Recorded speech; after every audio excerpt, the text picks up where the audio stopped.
Rwandans are voting in a referendum that could allow President Paul Kagame to remain in power for another 18 years. Polls opened in the capital Kigali early Friday with long queues witnessed. The referendum is a chance to vote on several proposed changes to the constitution, but the main one is about the presidential term limits. If approved, which is highly likely, the constitution will allow President Kagame to run for potentially another 17 years for a third 7-year term in 2017, after which he will still be eligible to run for a further 2 5-year terms, allowing him to stay in office until 2034. Critics argue the vote is an attempt to extend President Kagame's rule, and some Western countries also say the referendum undermines democracy in the Central African country. Well, we can now cross over to CCTV's Jane Keo. She's following this story for us very closely, and she's joining me now from Rwanda's capital, Kigali. Jane, voting has been underway for several hours now. How is that process unfolding? Well, Beatrice, like you said, voting appears to be going on smoothly, at least in the polling centers we visited.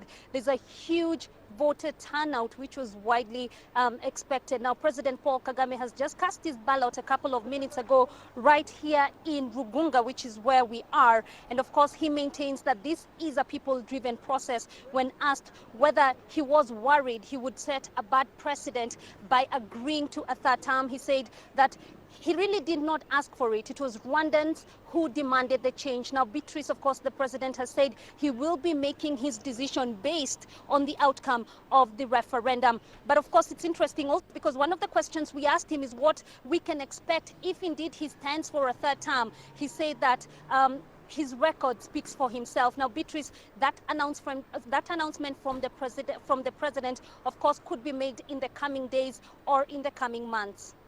Jane, it is a people-driven process, according to President Kagame there, but do we know when results are expected?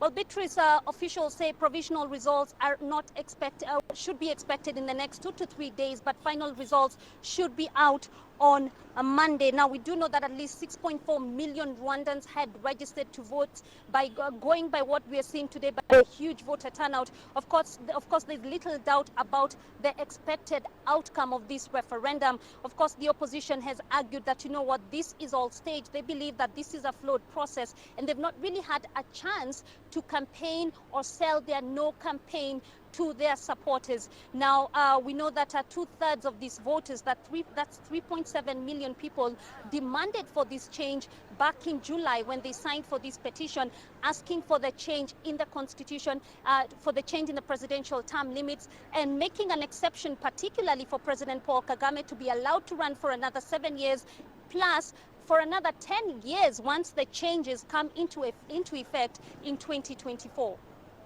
Jane Keo for us there in Rwanda's capital, Kigali, following the referendum vote. Thank you.